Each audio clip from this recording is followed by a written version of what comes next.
kalimat mulia yang selalu kita ucapkan dari lisan kita kepada satu-satunya zat yang maha hidup, yang berdiri sendiri dan tidak ada sekutu baginya, Allah subhanahu wa ta'ala.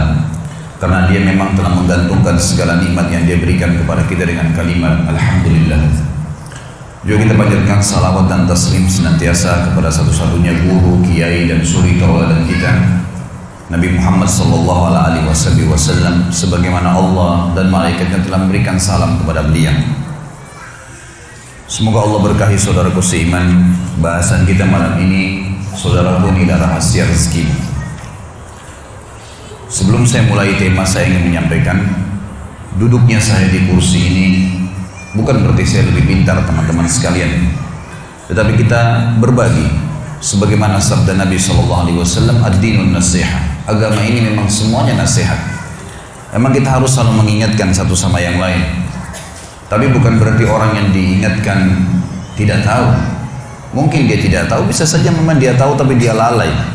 Maka kita memang dianjurkan untuk saling mengingatkan. Bahasan tentang masalah rezeki ini teman-teman sekalian, saya susun juga sebuah tulisan karena saya melihat banyaknya umat Islam, ruang lingkup di Indonesia saja, tempat yang kita tinggal. Allahu a'lam apakah seluruh muslimin mengalami hal yang sama. Tapi saya lihat di sekeliling saya, banyaknya umat Islam yang tidak memahami apa itu rezeki. Mereka hanya terfokus rezeki itu ke masalah duit, pakaian, makanan, rumah, kendaraan, hanya sekitar materi saja. Dan banyak hal yang lain yang mereka tidak anggap rezeki. Padahal sebenarnya rezeki itu didefinisikan oleh para ulama dengan sangat luas. Segala sesuatu yang dibutuhkan oleh makhluk, dan makhluk di sini masuk di dalamnya manusia, jin, malaikat, apa saja, tumbuh-tumbuhan, hewan-hewan, dalam melalui roda kehidupan.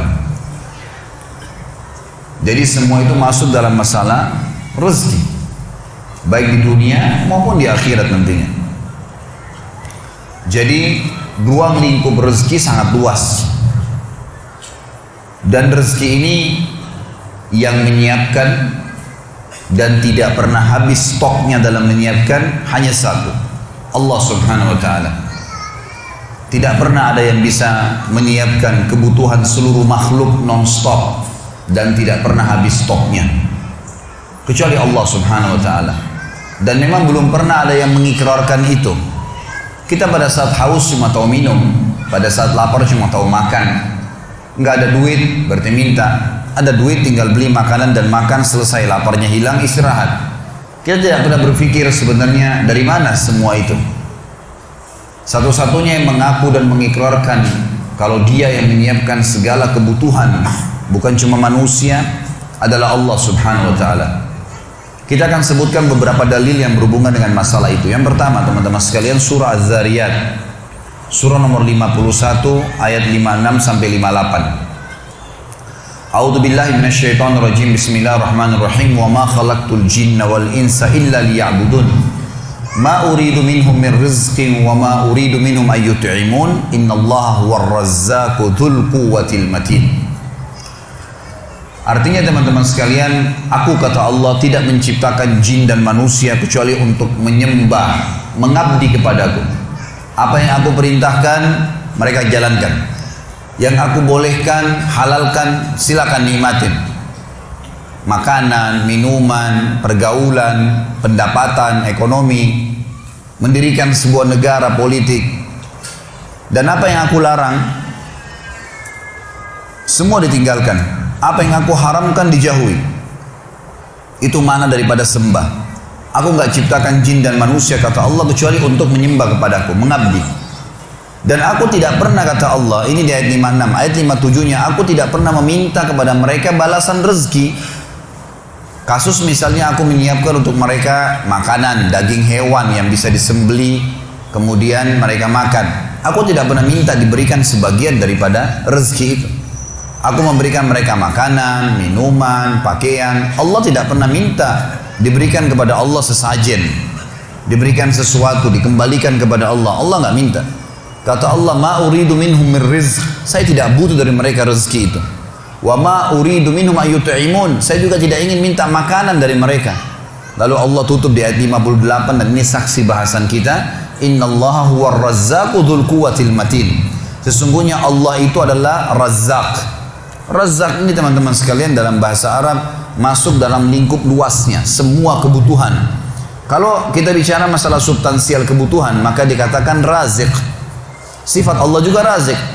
Kalau kita masuk ke dalam substansial kebutuhan misalnya makanan saja atau minuman saja atau oksigen saja atau cahaya saja, masuk substansial bisa dikatakan Razik. Tapi kalau kita mengatakan sosok pencipta yang selalu menyiapkan segala kebutuhan secara global dan tidak pernah habis stoknya, maka bahasa Arabnya Razzaq. Dan Allah mengatakan innallaha huwar razzaq.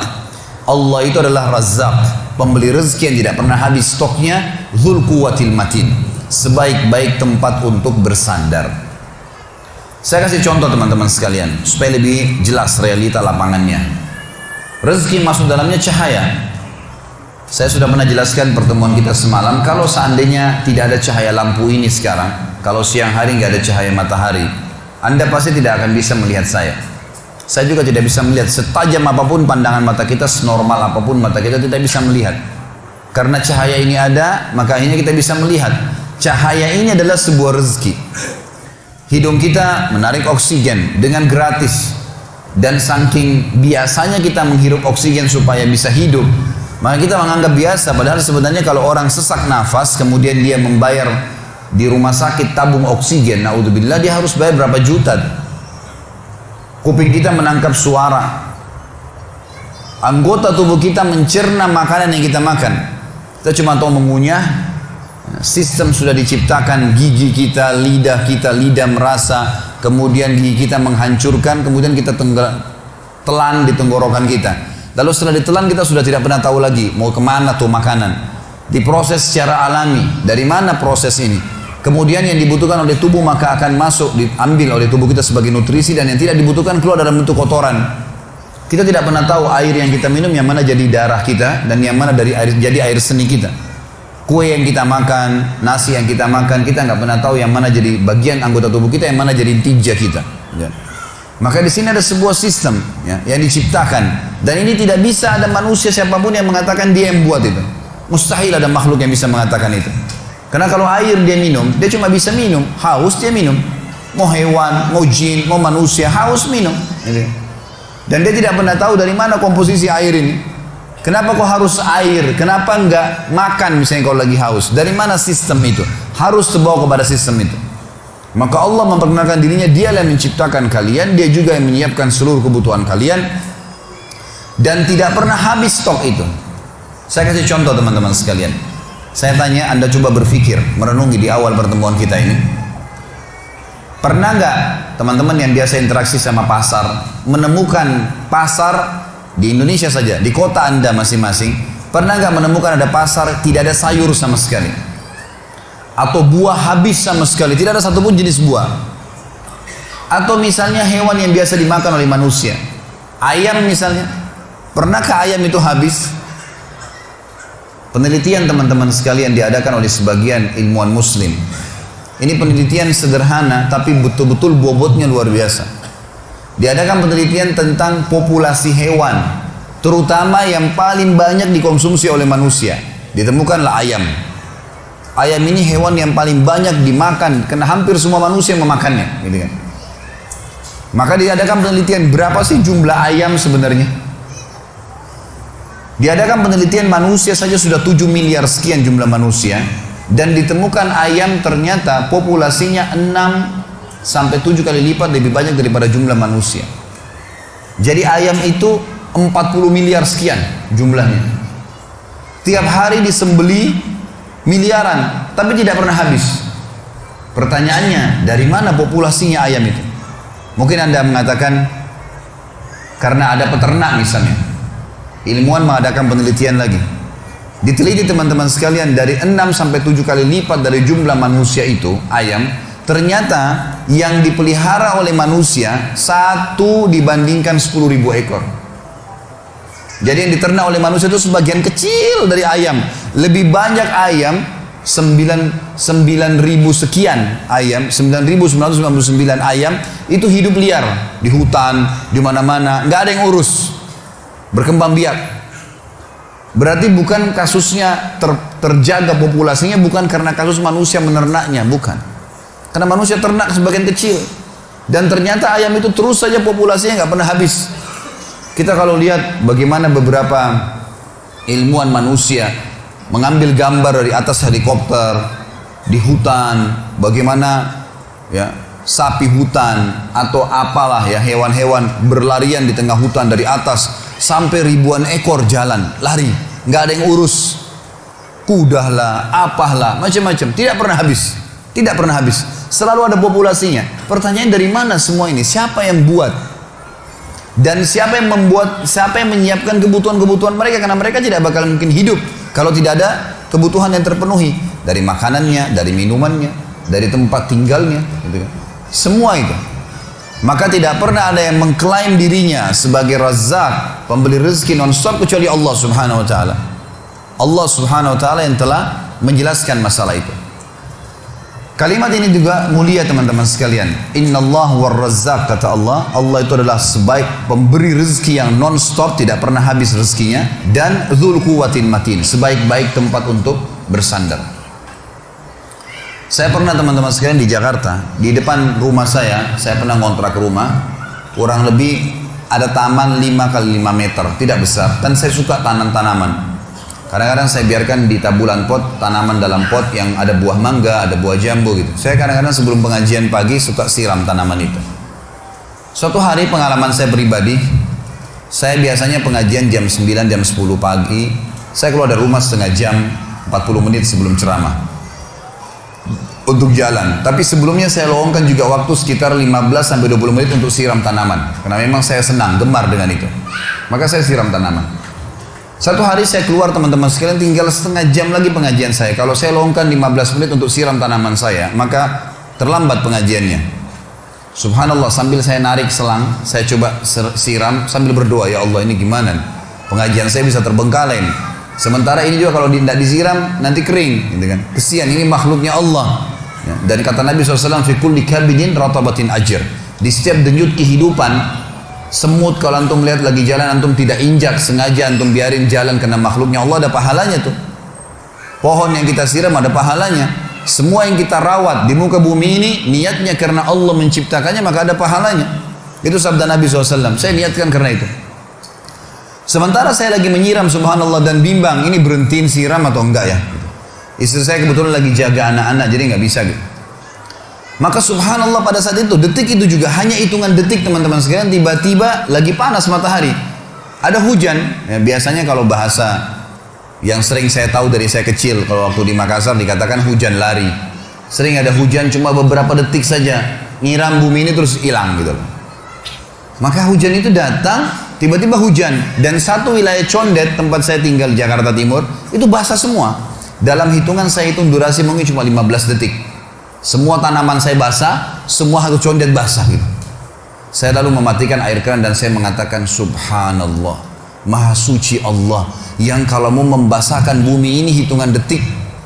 Saya butuh 15 menit hanya siram tanah 5x5 meter. Bagaimana kekuasaan Allah Subhanahu wa taala yang luar biasa ya. Mestinya bisa direnungi masalah itu. Seorang syekh, doktor di Ummul Qura, beliau pernah bercerita dalam salah satu ceramahnya, dan beliau berkata, ada temannya di Jeddah, seorang pengusaha, lagi naik mobil sama-sama. Kemudian temannya mengatakan, akhi, saudaraku, apa saran anda? Apa doa yang saya ucapkan supaya Allah selalu menambah rezeki saya? Kata dokter ini, saya tidak mengingat pada saat itu apapun doa tertentu, tapi saya tiba-tiba teringat surah Az-Zariyat ini, ayat 56 sampai 58. Dia bilang, saudaraku, dia bilang, akhi, coba bacalah. Wa ma khalaqtul jinna wal insa illa liya'budun. Saya tidak ciptakan jin dan manusia kecuali untuk menyembah kepadaku. Ma uridu minhum min rizqin wa ma uridu minhum an yut'imun. Saya tidak pernah minta rezeki dari mereka dan saya juga tidak minta mereka memberikan makan kepada saya. Innallahu war-Razzaqu dzul quwwatil matin. Sesungguhnya Allah itu zat yang maha pemberi rezeki, tidak pernah habis stoknya, dan sebaik-baik tempat bersandar. Coba kau baca dalam doamu, Ya Razzaq dzul quwwatil matin, wahai zat yang pemberi rezeki dan sebaik-baik tempat bersandar, urzuqni, berikan saya rezeki. Kata dia, kemudian berpisahlah kami. Sebulan kemudian saya ditelepon sama teman saya, karena yang satu tinggal di Mekah, syekhnya, yang ini tinggal di Jeddah, lumayan 80-90 km jaraknya. Maka temannya telepon mengatakan, akhi, jazakallah khair, semoga Allah balas dengan kebaikan. Selama sebulan saya amalin tuh. Saya selalu bilang, ya Razzaq dzul quwwatil matin urzuqni, selalu saya ucapkan. Dan sekarang Allah membuat ya zat yang maha Razzaq, memberi rezeki, dzul quwwatil matin, sebaik tempat bersandar, memberikan keuntungan buat saya 1 juta rial gitu. Jadi dia mengamalkan masalah memanggil Allah, dan ini termasuk sunnah Nabi SAW. Kita kalau menggunakan Asma'ul Husna, nama-nama Allah kita ikutkan dengan doa setelahnya. Seperti misalnya, Ya Rahim irhamni, Ya Ghafur ighfirli. Kita ikutin dengan begitu, termasuk Ya Razzaq urzuqni, gitu kan. Jadi kita bisa menggunakan doa-doa seperti ini. Yang kedua teman-teman sekalian, dalil disebutkan dalam surah Ar-Rum, surah nomor 30 ayat 40. Dan ini sebaik-baik bukti panduan adalah Al-Quran. Al-Quran menceritakan kepada kita, surah Ar-Rum surah nomor 30 ayat 40, A'udzu billahi minasyaitonir rajim. Huwallazi khalaqakum thumma razaqakum thumma yumitukum thumma yuhyikum. Hal min syurakaikum man yaf'alu min dzalikum min syai' subhanahu wa ta'ala amma yusyrikun. Dialah Allah satu-satunya yang telah menciptakan kalian dari tidak ada menjadi ada. Kemudian memberikan rezeki kepada kalian, memenuhi semua kebutuhan kalian. Kemudian akan mematikan kalian, akan tiba saatnya ajal datang, kalian akan mati. Kemudian membangkitkan kalian, menghidupkan kalian. Apakah ada sekutu-sekutu yang kalian sembah selain Allah? Patung kah, pohon keramat kah, kuburan kah, setan kah, malaikat kah? Adakah sekutu-sekutu yang kalian sembah selain Allah itu? Yang kalian partnerkan sama Allah atau kalian anggap Tuhan kalian, yang bisa melakukan itu sedikit saja dari itu. Maka maha suci Allah dan maha tinggi terhadap apa yang mereka sekutukan. Di dalam ayat yang lain surah Ghafir atau surah Mu'min surah nomor 40 ayat 64 Allah juga mengingatkan, A'udzu billahi minasyaitonir rajim. Allahul ladzi ja'ala lakumul arda qarara. Allah lah yang telah membuatkan untuk kalian bumi ini qarar. Qarar ini teman-teman sekalian banyak maknanya. Di antaranya qarar tenang, sehingga bisa dilaluin di atasnya. Kita sekarang kita tahu matahari berada di tempatnya dan yang berrotasi yang mengelilingi adalah bumi.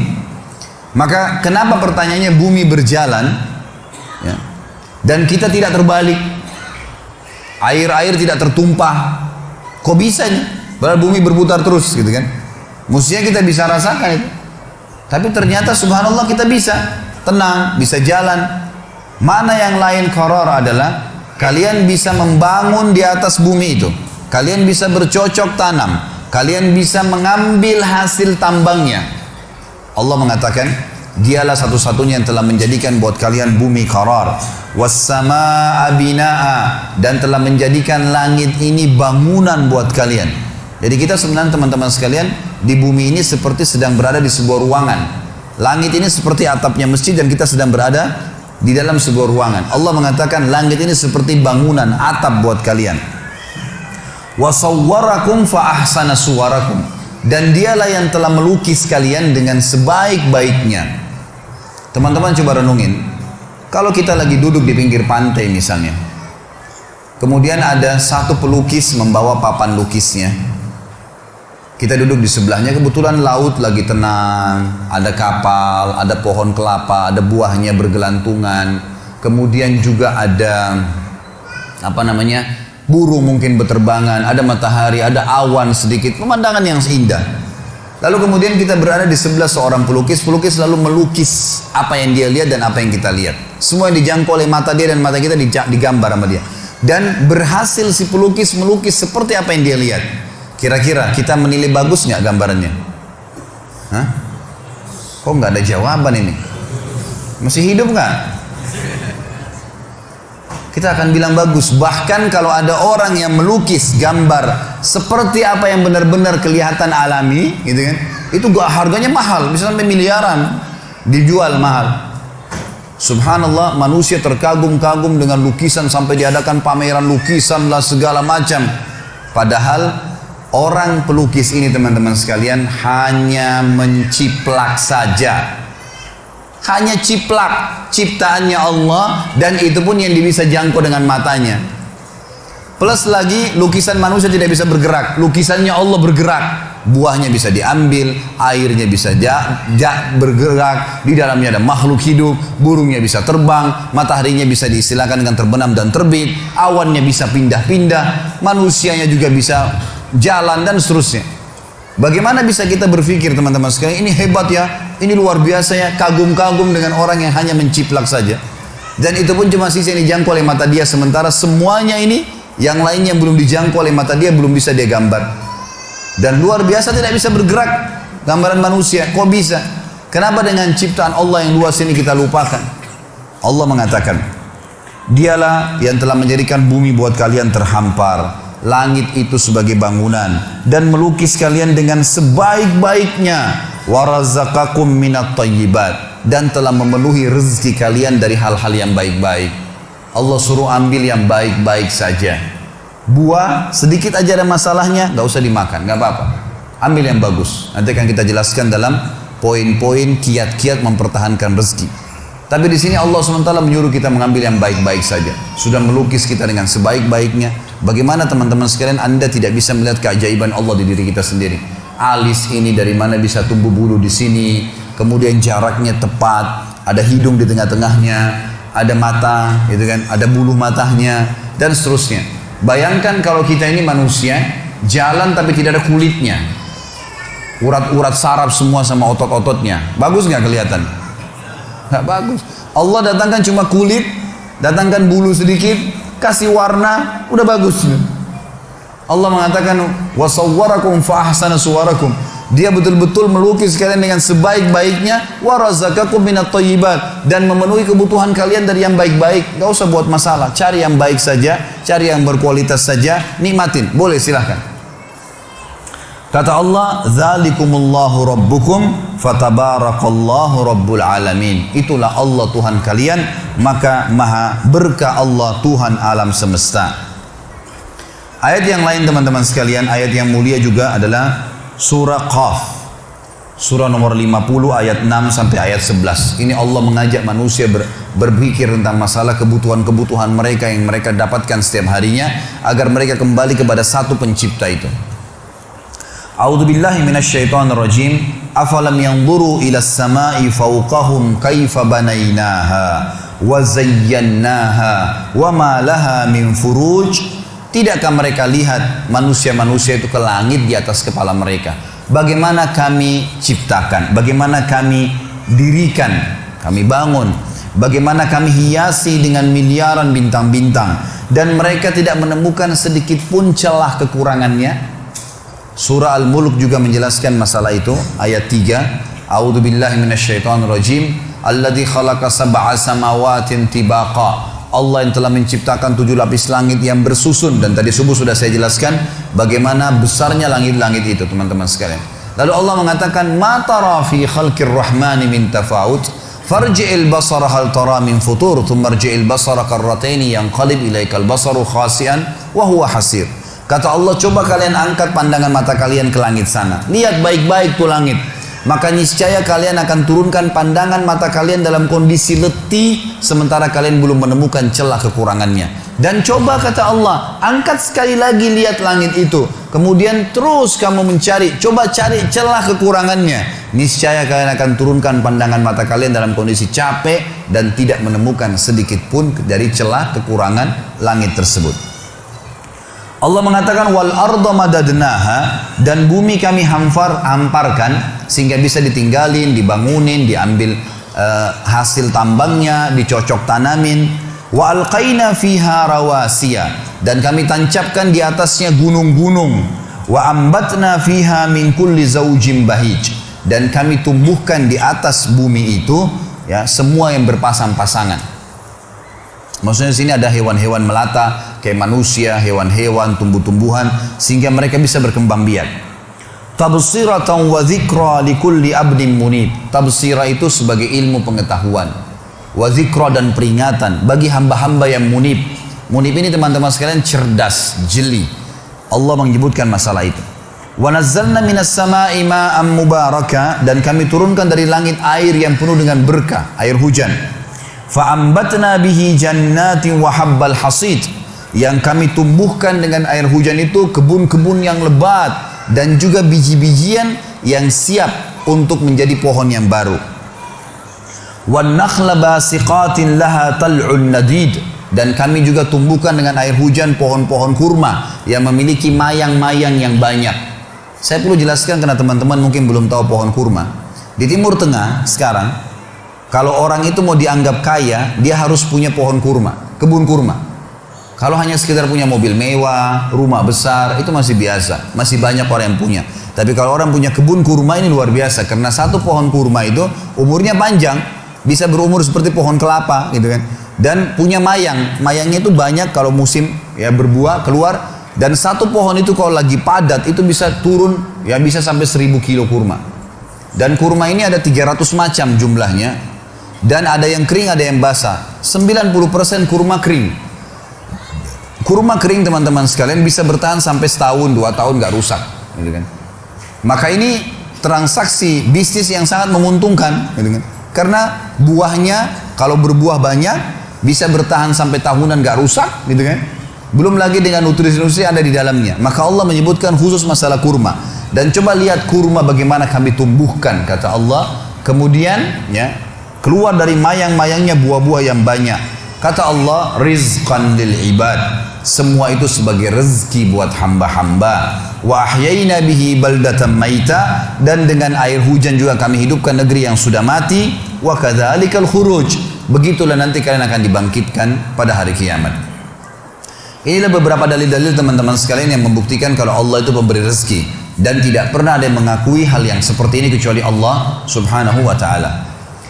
Baik, sebelum saya masuk ke beberapa kiat untuk mempertahankan rezeki, kalau saya tidak salah ada 15 poin nantinya. Ada gambaran saya dulu supaya teman-teman paham apa itu rezeki atau seperti apa sih rezeki itu. Kalau gambaran saya, rezeki itu seperti sebuah pohon. Pohon ini teman-teman sekalian ada buah yang berjatuhan dan ada buah yang bergelantungan. Buah yang berjatuhan dan bergelantungan, siapa saja boleh mengambilnya. Beriman atau kafir, semua bisa dapat. Makanya jangan heran kok ada orang kafir sembah berhala atau mungkin ngaku Tuhan punya anak dan seterusnya, tapi masih hidup, punya rumah mewah, makan segala apa yang dia mau. Dah iya. Karena rezeki itu Allah siapkan untuk semua makhluk. Nggak terkecuali. Kalau orang kafir tiba-tiba Allah nggak kasih rezeki, maka nggak ada orang kafir nantinya. Emang Allah SWT menciptakan ya, semua itu untuk menguji mereka, melihat mereka mau menggunakan nggak potensi-potensi dalam diri mereka untuk beriman kepada Allah Subhanahu Wa Taala. Buah yang berjatuhan teman-teman sekalian, semua orang berusaha tidak berusaha akan dapat itu. Seperti misal segelas air ini, saya nggak pernah minta sama teman-teman panitia untuk disiapin, tapi disiapin buat saya. Kapan saya ambil pipetnya, kemudian saya lubangin, saya minum, maka ini jadi rezeki saya. Ini namanya rezeki mutlak. Kalau bahasa saya, rezeki mutlak. Ini saya tulis di tulisan saya, buah yang berjatuhan namanya rezeki mutlak. Buah yang bergelantungan namanya rezeki ikhtiar. Ini hanya untuk mudah difahamin saja ya. Ini konsep yang saya tulis sendiri sebenarnya untuk memahaminya. Rezeki yang berjatuhan namanya mutlak. Seseorang akan datang padanya. Kita lagi duduk, tiba-tiba tetangga antarin makanan. Lagi jalan sama teman, tiba-tiba ditraktir, gitu kan?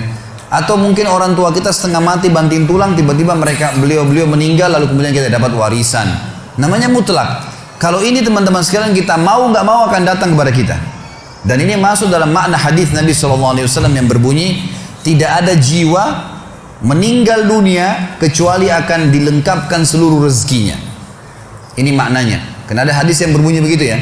Tidak ada jiwa yang meninggal dunia kecuali seluruh rezekinya akan diberikan kepadanya. Yang dimaksud adalah rezeki yang berjatuhan tadi. Juga ada hadis yang lain kata Nabi SAW, kalau seseorang lari dari rezekinya, seperti dia lari dari kematian, maka rezekinya akan mendatanginya sebagaimana mati mendatanginya. Ini namanya rezeki mutlak. Mau nggak mau datang kepada antum. Jadi kan, pasti datang.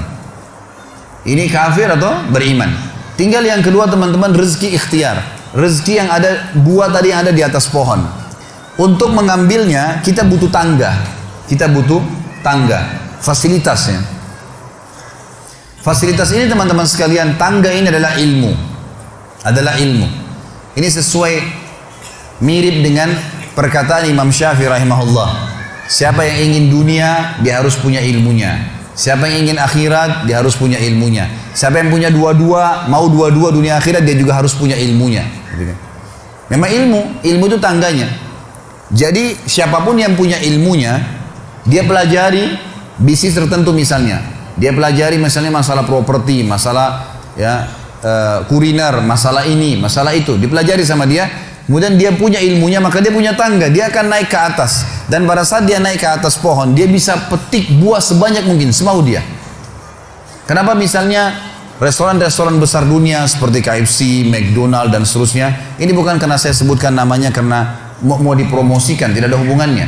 Tapi yang saya maksudkan adalah bagaimana bisa seseorang yang beragama Yahudi kufur kepada Nabi SAW, kufur kepada Allah, Allah pastikan kekafiran mereka, tapi bisa punya cabang sampai jutaan cabang, ribuan, ratusan ribu cabang seluruh dunia, karena dia punya ilmunya, dia pelajari ilmunya. Jadi orang kafir pun bisa dapat tuh, gitu kan? Bisa dapat. Jadi jangan heran teman-teman, kenapa orang kafir bisa punya banyak usaha? Ya dia punya ilmu, kita pelajarin. Makanya Allah berikan standar dalam masalah rezeki. Semua manusia punya dua mata, punya dua kaki, punya dua tangan. Waktunya sama 24 jam. Potensinya sama, kecuali yang lahir dalam keadaan cacat saja. Kalau enggak sama semua, gitu kan? Bedanya kita sama orang-orang yang sudah sukses, ya hanya sekedar ilmu pengetahuannya saja. Kalau ilmunya kita miliki dan kita coba kembangkan, maka akan terbuka itu. Hanya saja teman-teman sekalian, beda antara, dan ini kalau rezeki ikhtiar terbuka, semua orang bisa mengumpulkan sebanyak mungkin. Tinggal bagaimana dia punya ilmu. Ilmunya tangga, dia naik ke atas. Begitu dia naik ke atas, dia ambil buah yang terdekat. Yang agak jauh dipakai jala sama dia. Tambah ilmu lagi, tambah fasilitas, tambah pengetahuan, kursus lagi, tambah keterampilan. Maka dia akan bisa mengambil sebanyak mungkin, tidak ada batasnya.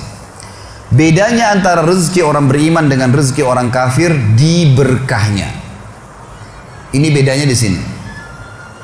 Karena orang yang beriman hanya disuruh oleh Allah mengambil rezeki yang baik saja.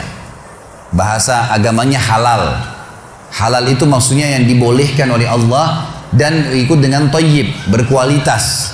Jadi yang berjatuhan pun datang kepada kita makanan, ternyata tetangga berikan kepada kita dari uang haram misalnya, dari hasil zina, kita berhak untuk menolaknya. Sudah datang kepada kita, kita berhak menolak. Karena kita tahu ini nggak baik. Allah Subhanahu Wa Taala hanya mau kita memetik buah-buah yang berkualitas. Yang rusak jangan diambil. Minimal bonyok aja sedikit, ada ulatnya jangan diambil. Kalau orang kafir semuanya diambil. Mau busuk mau enggak semua diambil sama dia. Dia nggak mau tahu halal haram, nggak tahu. Ini contoh rasional memahami rezeki, gitu kan? Jadi ini kata kunci untuk memahami rezeki itu. Mari kita masuk sekarang ke 15 kiat mempertahankan rezeki dan menambahnya. Yang pertama teman-teman sekalian, hal yang kita tahu semuanya tapi masih jarang orang mau melakukan adalah bersyukur kepada Allah. Bersyukur. Para ulama salaf kita dari sahabat dan tabi'in, tabi'in, orang-orang saleh yang sudah faham wahyu Al-Quran dan Sunnah, maka mereka selalu lisannya kalau lagi tidak ngomong sama orang dua hal, alhamdulillah atau astagfirullah, terus begitu. Sampai mereka itu kalau lagi jalan dari rumahnya ke tokonya di Baghdad dulu, di Irak, di Madinah, di Mekah, di tempat-tempat mereka mau buka usaha, atau mereka dari rumahnya menuju ke masjid mau mengajar, maka selalu lisannya alhamdulillah, alhamdulillah, alhamdulillah, alhamdulillah, alhamdulillah, non-stop. Atau mereka mengatakan astagfirullah wa atubu ilaih, astagfirullah wa atubu ilaih, astagfirullah, terus nggak pernah berhenti, gitu kan? Maka mereka terus bersyukur.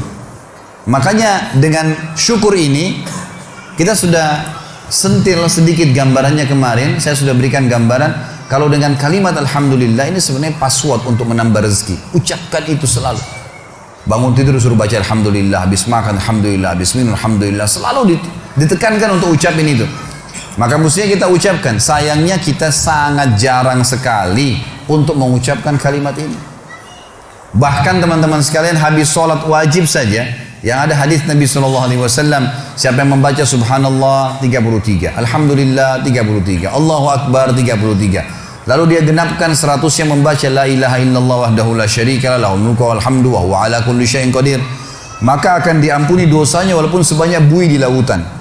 Tapi pertanyaannya, siapa yang dapat nih? Padahal kalau untuk baca ini saya pernah pakai durasi menit. Teman-teman sekalian, baca dengan sangat tenang pun, itu 7 menit sudah selesai sebenarnya. Baca ayat kursinya, baca al-ikhlas al-falaq an-nasnya dengan baca subhanallah, alhamdulillah, Allah akbar masing-masing 33 kali. Maksimal 7 menit. Tapi pertanyaan siapa yang dapat nih? Karena banyak orang tidak menganggap penting untuk mengucapkan zikir kepada Allah, terutama masalah alhamdulillah. Maka mereka buru-buru sekali. Subhanallah, subhanallah, alhamdulillah, alhamdulillah, alhamdulillah, Allah akbar, Allah akbar, Allah akbar, Allah akbar. Apa ini? Bagaimana bisa dapat gitu kan? Bagaimana kalau seandainya Anda sedang kerja di perusahaan ingin minta dinaikkan gajinya? Bagaimana tulisannya itu, permohonannya? Kepada yang terhormat, pimpinan perusahaan, dirut, ya di tempat, saya telah mengabdi selama 10 tahun, disebutkanlah kebaikan-kebaikannya, perusahaan ini juga baik. Saya berharap bisa dinaikin 1 tingkat jabatan saja. Atau dinaikin gaji saya sekian persen. Atas kerjanya kami ucapkan terima kasih, taruh di ruangan dirutnya. Kira-kira berani nggak pegawai ini ketuk-ketuk, mana tadi kemarin tuh yang saya sudah ajukan, gitu kan? Nggak bisa nunggu sebulan belum datang, sabar. Kenapa? Kalau doa rewel gitu. Mestinya sabar kepada Allah Subhanahu Wa Taala. Allah tahu kebutuhan kita kok. Allah tahu kebutuhan hamba-hambanya. Bahkan kita tidak minta pun Allah tahu kebutuhan hambanya, gitu kan? Allah tahu kebutuhan hambanya. Jadi harusnya bersyukur teman-teman sekalian. Kita biasakan bersyukur kepada Allah Subhanahu Wa Taala. Masih ingat tadi pagi saya bilang banyak hal-hal yang bahkan dianggap buruk oleh manusia ternyata sebuah rezeki. Seperti tadi lapar, haus, capek. Mulai sekarang jangan kalau lapar bilang aduh lapar, nggak boleh. Karena kalau tidak lapar nggak enak kita makan. Mestinya alhamdulillah saya lapar. Itu aja mestinya kita syukurin. Hal-hal yang kita anggap buruk juga sebuah nikmat sebenarnya. Karena tanpa lapar tidak enak orang makan. Kalau haus, alhamdulillah saya haus. Karena memang kalau tidak haus nggak enak kita minum. Begitu pula dengan capek, alhamdulillah saya capek. Karena dengan capek enak rasanya tidur itu. Tapi kalau tidak capek kita nggak enak tidurnya, gitu kan? Bahkan kadang-kadang kita gelisah bangun tengah malam karena sudah terlalu banyak tidur. Coba kalau kita capek luar biasa, mestinya lisan kita mengatakan alhamdulillah. Allah menyebutkan dalil tentang pentingnya bersyukur ini di dalam surah Al-Ankabut, surah nomor 29 ayat 17. A'udzu billahi minasyaitonir rajim. Innama ta'buduna min dunillahi awthanan wa takhluquna ifka. Sesungguhnya kata Allah, semua yang kalian sembah selain Allah adalah berhala-berhala. Patunglah, pohonlah, apalah, semuanya itu berhala kata Allah. Dan kalian membuatnya dengan ifka, kedustaan. Orang nyembah berhala, dia sendiri yang pahat matanya, dia sendiri yang buat hidungnya, dia sendiri yang buat kepalanya, topinya, apalah. Kemudian dianggap, oh ini Tuhan. Gimana cara? Kata Allah ini ifka, ini kedustaan. Kalian dustain diri kalian sendiri kata Allah. Semua yang kalian sembah selain Allah itu berhala-berhala yang kalian karang-karang, kalian dustain diri kalian sendiri. Dan subhanallah kebanyakan orang ujung-ujungnya ini karena masalah duit saja. Banyak kita ambil ruang lingkup orang Islam saja misalnya. Ada seorang dikenal namanya Badawi di Mesir. Nanti kita tarik ke Indonesia ini contohnya. Badawi ini di Mesir sebenarnya dulunya bukan seorang alim ulama, orang biasa, tapi dikenal di masyarakat. Waktu dia meninggal, karena dia sering baik sama masyarakat, ada satu masyarakat wakafin tanah di kebunnya, ini buat kuburannya si Badawi. Berjalan waktu, ahli waris pemilik kebun menjual tanah-tanah mereka, akhirnya sampai membuat kuburan tersebut berada di pinggir jalan. Lewatlah 2 orang yang fasik. Fasik ini muslim lebih banyak dosanya, nggak memikirkan masalah, nggak takut dengan akhirat, nggak takut dengan dosa-dosanya, nggak pernah berpikir masalah neraka. Maka lewat, ban mobilnya pecah pas dekat di seberang kuburan itu, seberang jalan. Yang satu lagi perbaikin ban, yang satu ini melihat ke arah kuburan itu. Ternyata dalam hitungan 5 menit saja, itu ada 10 orang lewat. Dari 10 orang ini 8 orang memberikan salam ke kuburan itu. Salam, seorang muslim berikan salam ke kuburan, sunnah Nabi. Gitu. Orang fasik ini mengambil sebuah kaleng tua di dekat mobilnya, kemudian dia menyeberang, ditaruh di dekat kuburan itu, lalu dia pindah ke sebelah. Dilihat sama dia 5 menit ke depan lagi seperti apa. Ternyata dari 10 orang yang lewat, selain memberikan salam, ada 2 orang nitipin duit, masukin ke kaleng bekas itu. Dia bilang sama temannya, sebentar ada proyek nih. Dia pergi ke toko bangunan, beli semen, beli keramik, beli pagar, dirombak tuh kuburan hari itu. Pasang celengan yang lebih bagus lagi. Dia sama temannya besok duduk di seberang jalan, lihat perkembangan. Ternyata dari pagi sampai sore, di antara orang yang lewat karena kuburan sudah bagus, ada yang berikan salam, ada yang titipin fulus, duit lagi. Kalengnya penuh, gitu kan? Wah, ini proyek nih. Beli tanah di sekitarnya, bebasin tanah itu, bangunin masjid. Dan sekarang teman-teman sekalian, masjid itu bisa menampung sekitar 1.000 orang, dan di dalamnya ada kuburan si Badawi tadi.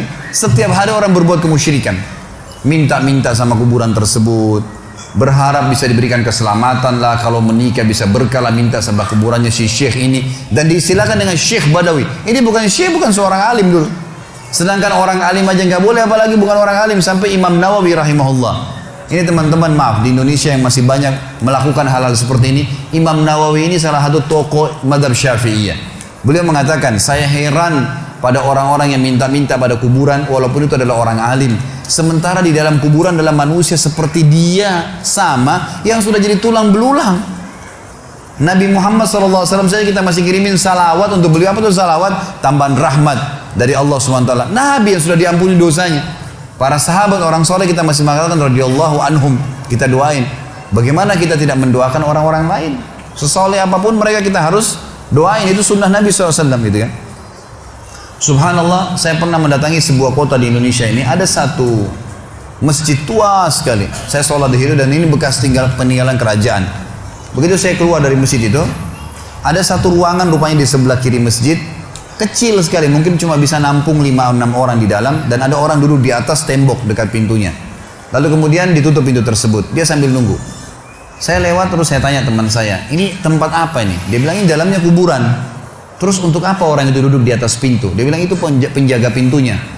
Terus apa yang dilakukan? Dibukain pintu sama dia, sebentar, nanti antum lihat ada 5 orang yang keluar, di dalam sudah minta-minta kepada kuburan tersebut, nanti gantian lagi 5 orang lagi masuk antri.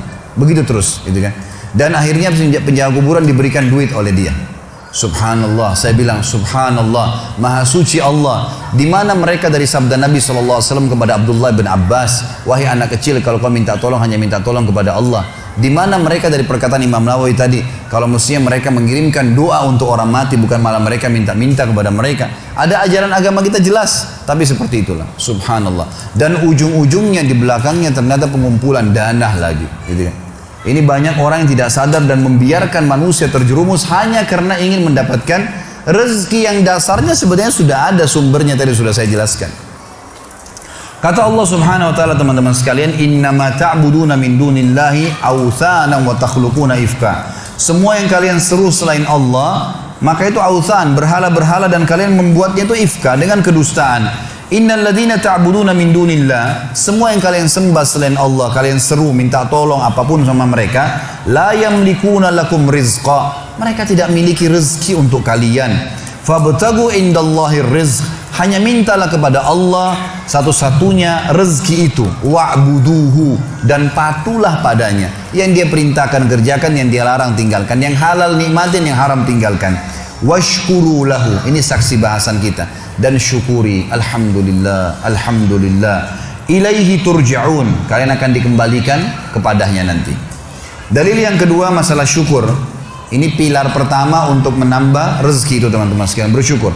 Surah Saba, surah nomor 34 ayat 15. Allah Subhanahu wa taala berfirman, a'udzubillahi minasyaitonirrajim, laqad kana li sab'in fi maskanihim ayah. Saba ini, teman-teman sekalian, surah Saba, surah nomor 34, nama lainnya negeri Yaman. Zaman dulu, di zaman Ibrahim alaihissalam, Saba itu namanya negeri Yaman, gitu kan. Dulu subur sekali negeri Yaman itu. Dan Allah Subhanahu wa taala menceritakan tentang keadaan mereka dalam surah Saba ayat 15 ini. Sesungguhnya di negeri Saba di zaman dulu itu, di kehidupan mereka ada tanda-tanda kebesaran Allah. Jannatani ayyamini wa shimal. Di sisi timur dan baratnya itu ada kebun-kebun yang lebat. Dijelaskan dalam sebuah riwayat Nabi SAW bahwasanya dulu di negeri Saba ini ada Saddul Ma'rib namanya. Ada bendungan Ma'rib. Bendungan Ma'rib ini, teman-teman sekalian, dibuat dengan ilmu yang Allah berikan kepada mereka dan mereka beriman kepada Allah. Maka membuat akhirnya di musim panas pun mereka tetap punya sayur-sayuran. Semua di barat negeri Sabah sayur-sayuran, di semua di bagian timurnya adalah buah-buahan, dan sampai mereka menjadi pemasok terbesar di dunia pada saat itu. Maka Allah mengatakan, kulu min rizki rabbikum washkurulah. Kata kuncinya, makanlah, nikmatilah itu semua, tapi syukuri, bersyukur kepada Allah. Kata Allah, kalau kalian bersyukur, baldatun tayyibah, negeri kalian pasti akan jadi baik, wa rabbun ghafur, dan kalian akan menemukan Tuhan kalian adalah zat yang maha pengampun. Sudah masuk waktu? Baik, karena sudah masuk waktu teman-teman sekalian, kita azan dulu dan kita sholat isya supaya sholatnya awal waktu, dan insya Allah setelah sholat isya, ba'diyah isyanya kita tunda dulu. Nanti teman-teman bisa sholat, karena ini boleh diterlambatkan sholat ba'diyahnya, tapi isyanya jangan diterlambatkan. Lalu kita lanjutkan materi kita. Subhanakallahumma wa bihamdika asyhadu an la ilaha illallah astaghfirullah wa atubu ilaih. Wassalamualaikum warahmatullahi wabarakatuh. Assalamualaikum warahmatullahi wabarakatuh. Alhamdulillah wassalatu wassalamu ala rasulillah. Segala puji bagi Allah subhanahu wa ta'ala, juga salawat dan taslim besar Muhammad sallallahu alaihi wasallam. Sebelum kita masuk ke poin selanjutnya, yang kedua masalah kiat mempertahankan rezeki dan menambahnya, saya ingin mengingatkan diri saya dan teman-teman sekalian statement yang menarik dari Ibnu Qayyim rahimahullah.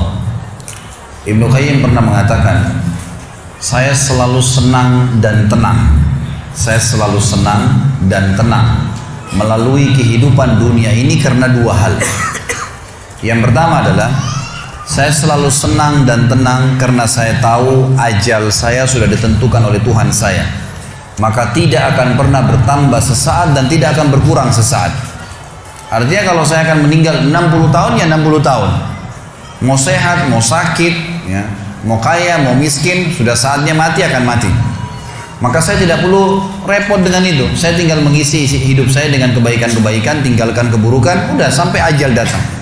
Saya selalu senang dan tenang karena ajal saya sudah ditentukan oleh Tuhan saya, tidak akan bertambah saat dan tidak akan berkurang saat. Lalu yang kedua, ini saksi bahasan kita. Dia mengatakan saya selalu senang dan tenang karena rezeki saya tidak akan diambil oleh orang lain. Teman-teman sekalian, garis bawahi satu hal. Tidak ada dalam Islam namanya rezeki kita diambil oleh orang lain. Pernah waktu saya tabligh akbar di Surabaya dan membahas masalah materi kita tadi subuh, kenalilah Tuhanmu kau akan bahagia. Ada seorang pengusaha muda datang kepada saya dan berkata, Ustaz, saya bersama dengan beberapa teman-teman saya coba untuk melobi masuk ke dalam satu proyek. Dan di antara teman-teman saya bukan memuji diri, tapi saya orang yang paling baik ibadahnya di antara mereka. Artinya mereka masih sholat pun ya kalau disuruh, kalau saya masih menjaga sholat. Tapi anehnya Ustaz, pada saat proyek tersebut sudah didapatkan, teman-teman saya semua dapat kecuali saya. Saya nggak dapat. Gimana cara memahami ini? Sementara saya tahu benar bagaimana ibadah mereka yang kurang kepada Allah Subhanahu wa ta'ala. Lalu saya jawab, itu belum rezeki Anda. Itu aja jawabannya. Itu belum rezeki Anda. Kalau rezeki Anda pasti akan datang. Nggak akan kemana-mana itu. Kalau sudah rezekinya. Apalagi yang berhubungan dengan rezeki mutlak tadi yang saya jelaskan. Saya pernah teman-teman sekalian beli makanan. Saya sangat senang dengan makanan itu. Di Jawa Timur, di Surabaya tempat ada madu mongso. Jadi manis, enak gitu. Saya sering beli kecil, ketan. Ya. Saya beli sekitar 50 biji kena kecil-kecil. Sering saya bawa dari Surabaya ke Jakarta. Saya sempat beli, kemudian saya sambil nunggu pesawat akan take off 1 jam lagi Surabaya ke Jakarta, saya taruh di lounge, lagi duduk sambil nunggu waktu, saya buka laptop sambil saya ngetik-ngetik ceramah. Karena asyiknya ngikutin ceramah, saya lagi edit, saya lagi perbaikin, terus dipanggil. Setelah itu 45 menit dipanggil, 45 menit kemudian dipanggil, suruh naik pesawat. Saya buru-buru matikan laptop, saya tutup lalu saya jalan. Saya lupa tuh kresek saya yang ada isinya makanan tadi. Saya ingatnya nanti setelah tiba di Bandara Jakarta. Perasaan tadi selain laptop ada yang saya pegang yang lain nih. Gitu. Mana nih kreseknya? Oh, makanan saya ketinggalan. Tapi karena saya sudah tahu teorinya, ternyata memang madu mungso itu bukan rezeki saya. Rezekinya orang yang di situ. Gitu. Pernah nggak teman-teman beli makanan kalau yang sudah punya anak kecil di rumah, beli makanan, taruh di kulkas, niatnya mau makan besok. Besok kita buka sudah dimakan. Gitu kan. Ya, sering ya? Itu karena bukan rezeki Anda memang rezekinya dia. Gitu kan. Akan sampai kepada dia.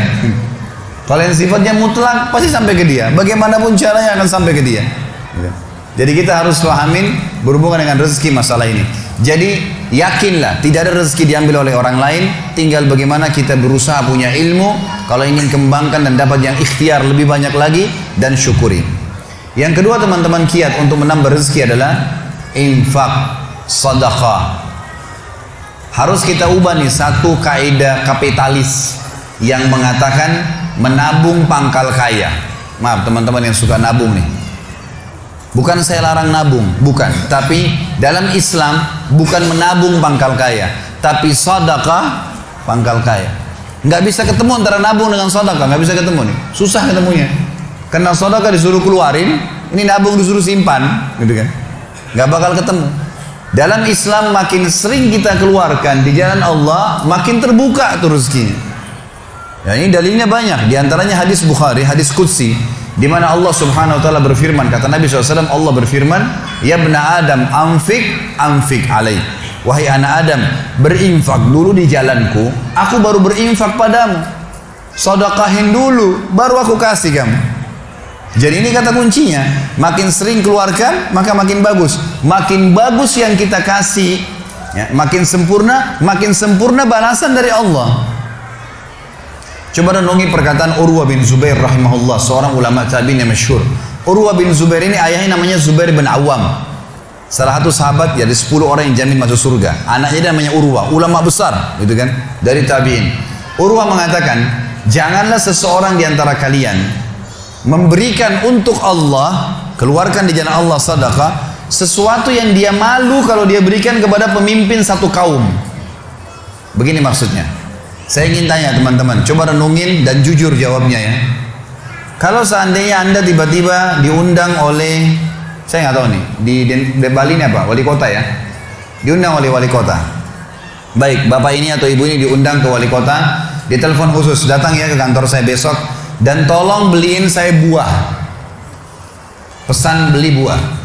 Kira-kira teman-teman sekalian, pada saat wali kota pesan buah dari Anda ini, beli buahnya di mana?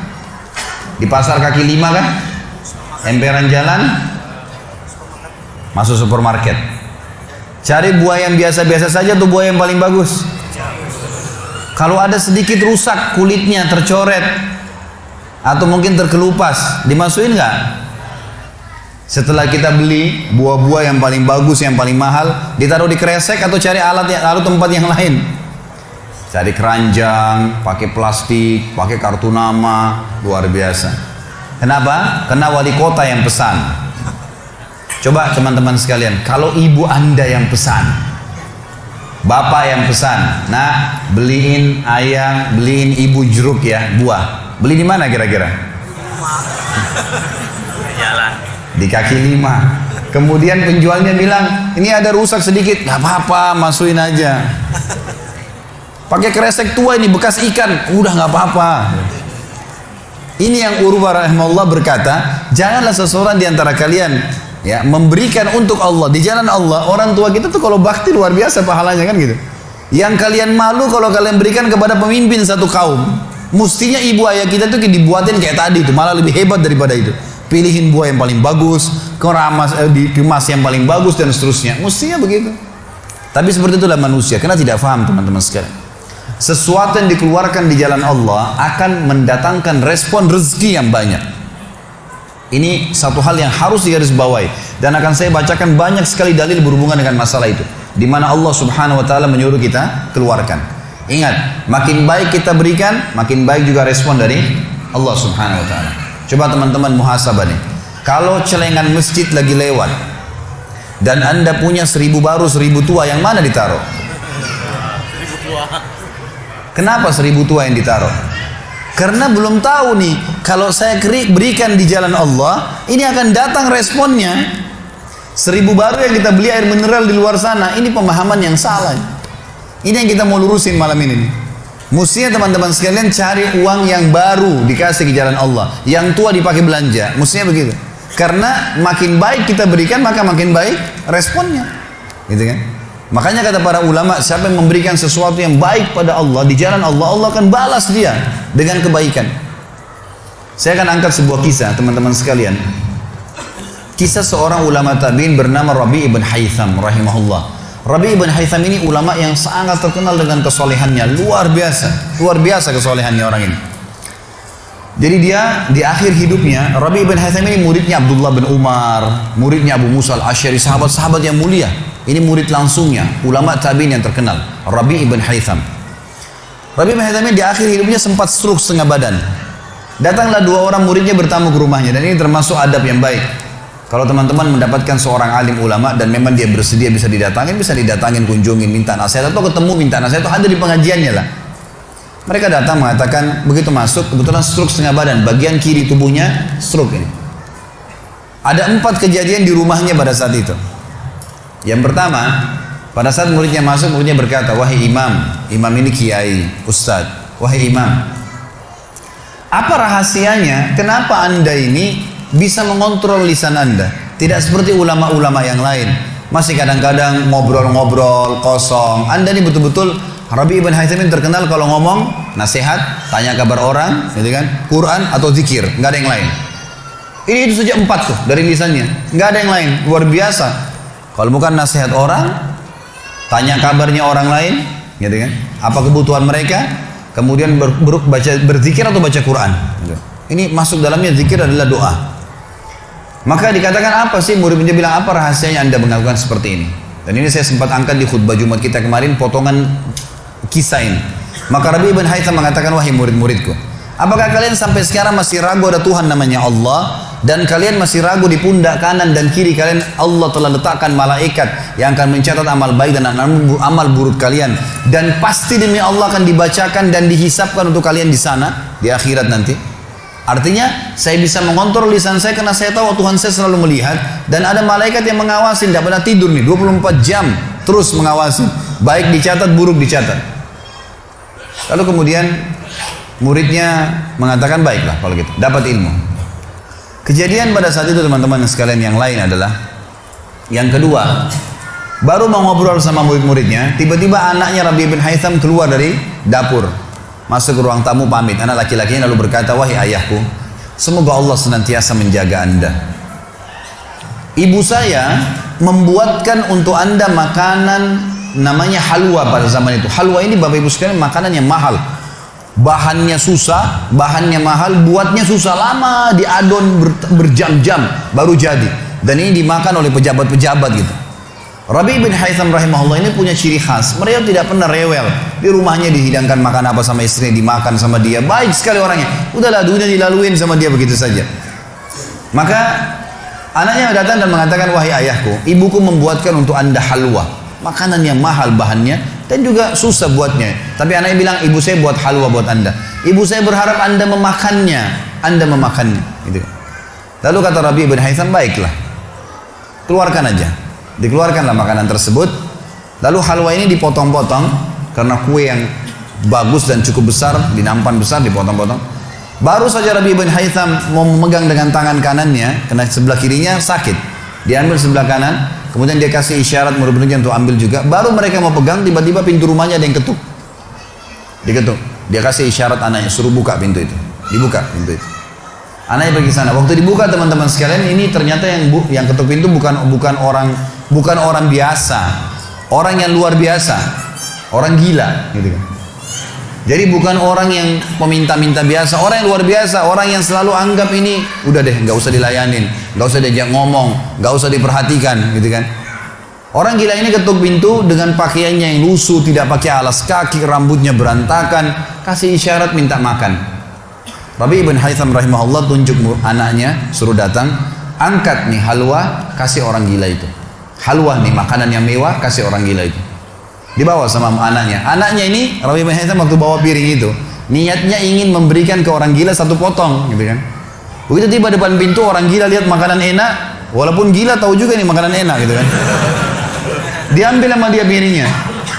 Diambil, dimakan semua. Dalam kisahnya dikatakan sampai air liurnya jatuh di situ, dihabisin sama dia. Sudah habis teman-teman sekalian, apa yang terjadi? Orang gila nggak ngerti, dia nggak terima kasih, nggak apa, piringnya dilempar pergi. Anaknya Rabi' ibn Haytham ini tahu nilainya makanan yang ibunya buat tadi. Diambil piring itu, ditutup pintunya, lalu dia kembali lagi. Kemudian dia bilang sama ayahnya, wahai ayahku, semoga Allah senantiasa menjaga Anda. Sebelum saya lanjutkan kisah teman-teman sekalian, saya sarankan juga bahwa teman-teman di sini yang sudah punya anak, biasakan selalu menggunakan doa antara suami istri dengan anak, itu penting sekali. Karena kata Nabi SAW, jangan ucapkan kata-kata doa yang bisa berbau doa buruk buat kalian, diri kalian, keluarga kalian, dan harta kalian. Karena bisa saja malaikat lewat dan mengaminkannya. Ya. Kita harus selalu doa yang baik gitu kan.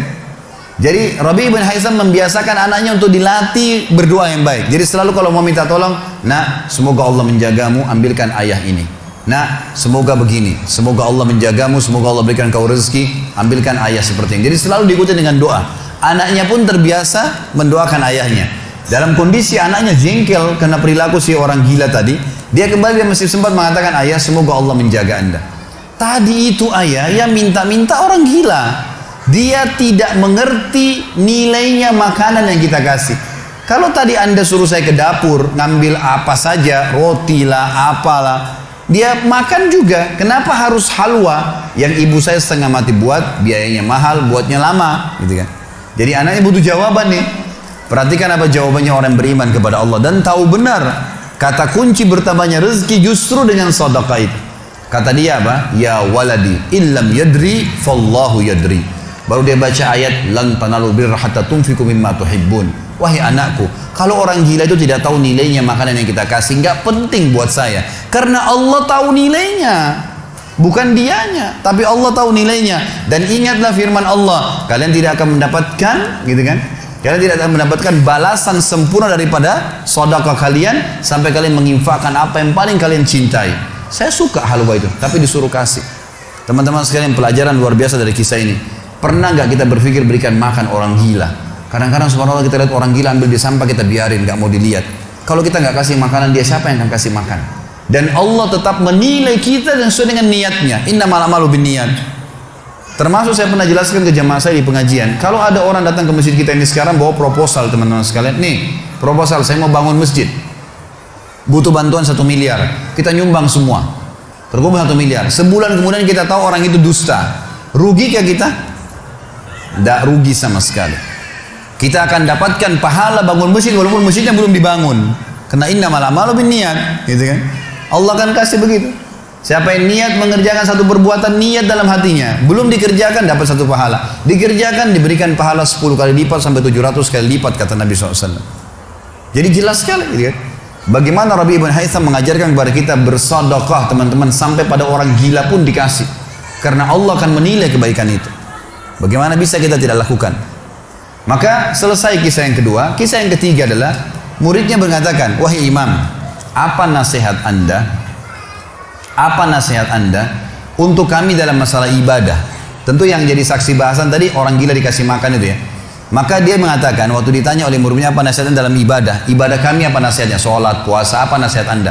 Maka beliau mengatakan, alaikum bil asrar, rahasiakan amal soleh kalian, jangan ceritakan sama siapapun, kerjakan tapi jangan ceritakan. Udah, Allah sudah utuskan ada malaikat yang catat semua kebaikan, tidak dibayar, tidak pernah tidur, lengkap semua data-datanya hari kiamat, semua dicatat.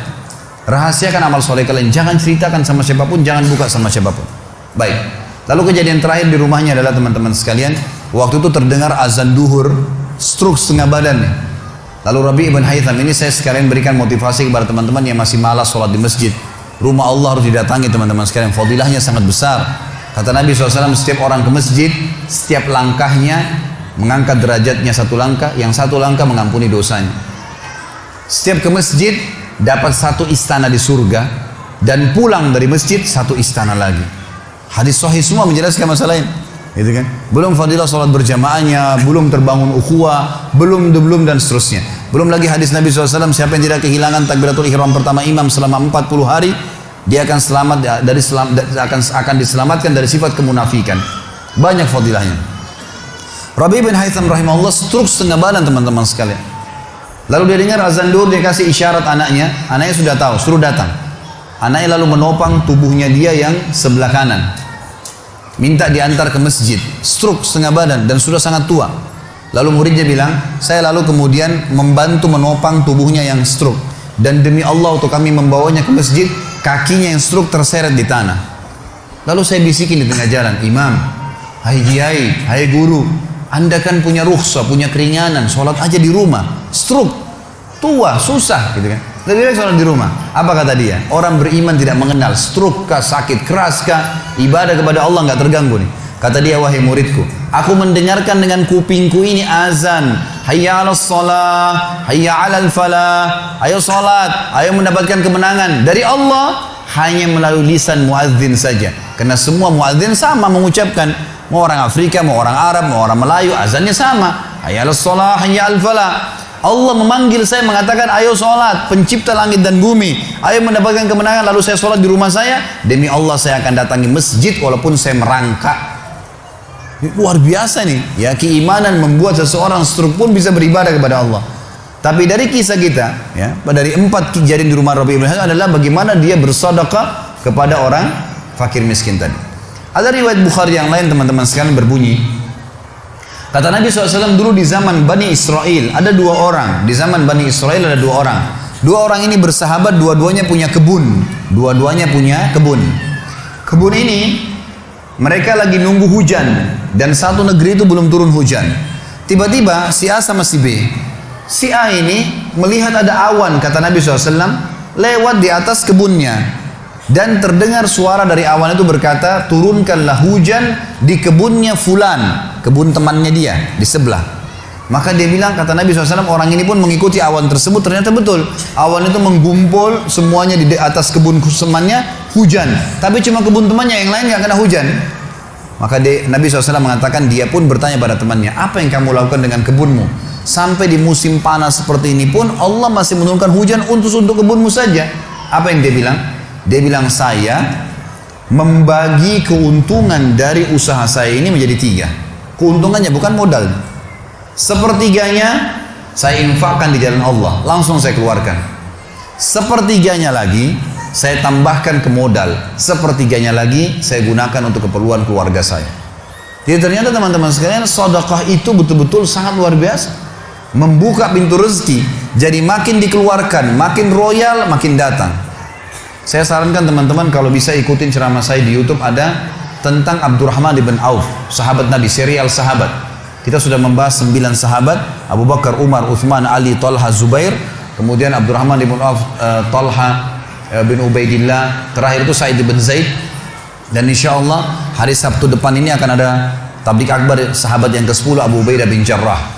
Abdurrahman bin Auf salah satu sifat ciri khasnya, semua sahabat suka bersedekah, tapi Abdurrahman ini luar biasa dalam sedekah, luar biasa.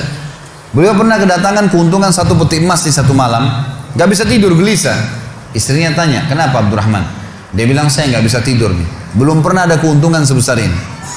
Kata istrinya, lalu apa keinginan? Dia bilang, saya ingin keluarkan jalan Allah, saya gak mau simpan di rumah saya malam ini, gak mau nabung. Kalau kita subhanallah baru untung 1 juta sudah antri sejam di bank gitu kan. Ini nggak mau nabung, keluarin malam ini, sedekahin semua untuk fakir miskin. Gitu. Istrinya juga solehah, nggak seperti sebagian muslimah. Maaf, saya nggak singgung muslimah di belakang sana. Tapi ada orang begitu, suaminya dapat untung, sebelum disedekahin, sebelum kasih orang tuanya, sebentar dulu, jatah saya mana? Gitu. Ini enggak, istrinya mengatakan sedekahin, ayo kita sama-sama. Dibungkuslah emas-emas itu, koin-koin emas, dirham emas itu, kemudian dibagiin, habis. Subhanallah, karena ikhlasnya mensedekahkan semua keuntungan malam itu, besok dalam riwayat saya dikatakan datang 2 peti keuntungan dengan produk yang sama. 2 peti emas dikeluarin sama Abdurrahman, 2 peti emas. Hari ketiga datang 3 peti keuntungan. Dikeluarkan hari keempat datang 4 peti. Begitu terus sampai Abdurrahman memiliki sebuah gudang penuh dengan emas. Waktu Abdurrahman radhiyallahu anhu meninggal dunia, waktu mau dibagi warisannya, itu emas-emasnya saking sudah ditumpuk-tumpuk sampai melengket satu sama yang lain. Waktu mau dipisahin, dibagi, itu harus pakai kampak. Dan yang mengkampak itu tangannya sampai memar, luka. Gitu. Saking banyaknya. Selalu sedekah. Setiap hari beli 33 budak dibebasin. Setiap hari beli budak bebasin. Setiap hari datangkan 30 kafilah, ya 30 ekor unta untuk diparkir, ditaruh di tengah-tengah jalan, di tengah-tengah jalan Madinah. Lalu pegawainya berteriak, Abdurrahman membagi-bagi buat kalian, silakan, semua ambil kebutuhannya. Luar biasa gitu. Kita subhanallah kadang-kadang bersedekah, kalau orang datang itu pun masih perhitungan, gitu kan. Ini nggak sengaja cari orang yang butuh lalu dikasih. Maka lihat bagaimana mereka memahami tentang masalah sedekah ini, teman-teman sekalian. Dalam hadis yang dikatakan sadaqatu tudfi'u ghadabur rahman. Sedekah itu bisa meredam murkanya Allah. Keluarin, jangan ragu dengan masalah sedekah itu. Karena itu kata kunci datangnya rezeki. Mari kita dengarkan ayatnya. Yang pertama adalah surah Al-Baqarah, surah nomor 2 ayat 254. Allah Subhanahu wa taala berfirman, Al-Baqarah 254, A'udzu billahi minasyaitonir rajim, ya ayyuhalladzina amanu. Hai orang-orang yang telah beriman pada Allah, anfiku, keluarkan mimma razaqnakum, dari apa yang telah kami berikan untuk kalian rezeki, min qabli an ya'ti yaumun la bay'un fihi wala khullatun wala syafa'ah wal kafirun humudz zalimun. Sebelum datang hari nanti kalian menyesal, nggak ada lagi hari transaksi, nggak ada lagi kasih sayang, tidak ada lagi pertolongan, hari kiamat. Teman-teman sekalian, maaf, kalau anda punya rezeki banyak di rekening, Masya Allah, bagus. Tapi usahakan selalu ada sedekahnya. Karena kalau kita biarkan numpuk, kita cuma bangga di angka tulisan, di print bukunya, oh iya banyaknya, 2 miliar, 10 miliar. Kita cuma bangga dengan angka. Apa yang mau dibanggain? Pada saat antum meninggal, kalau antum tidak sedekahkan, teman-teman sekalian, tidak punya masjid yang dibangun, nggak punya kegiatan amal jariah, nggak pernah punya sesuatu buat dia infakkan sebenarnya, gitu kan? Maka pastikan orang seperti ini akan menyesal pada saat meninggal. Coba ya saya sedekahin dulu. Makanya kata Nabi SAW, hartamu yang sebenarnya, harta yang kau sedekahkan selama kau hidup, itu harta sebenarnya. Dan harta yang bukan sebenarnya yang kau habiskan beli makanan dan pakaian, habis semua. Yang kau sedekahin. Seorang ulama salaf dulu pernah ditanya, setiap dia dapat keuntungan selalu sedekahin, dapat keuntungan selalu sedekahin, selalu sedekahin. Dipakai untuk kebutuhan keluarganya, sisanya sedekah, nggak ditabung sama dia, dihabisin. Maka pada saat ya ada teman-temannya kumpul di rumahnya lalu berkata, wahai fulan, apa kok nggak sayang hasil kerimatmu, bukannya ditabung malah dikeluarin terus? Kok nggak sayang sama hartamu tuh? Kata dia apa? Justru saya sayang sama harta saya, karena saya sayang jadi saya mau bawa harta saya sampai di akhirat. Ini sedekah saya bawa sampai di akhirat. Kalau saya simpan di sini, saya cuma tabung untuk dunia saja. Gitu. Jadi lihat bagaimana mereka memahami tentang masalah sedekah itu. Kemudian dikatakan, dan orang-orang kafir, mereka lah orang-orang yang zalim. Mereka tidak mau sedekah, maka mereka zalim sebenarnya.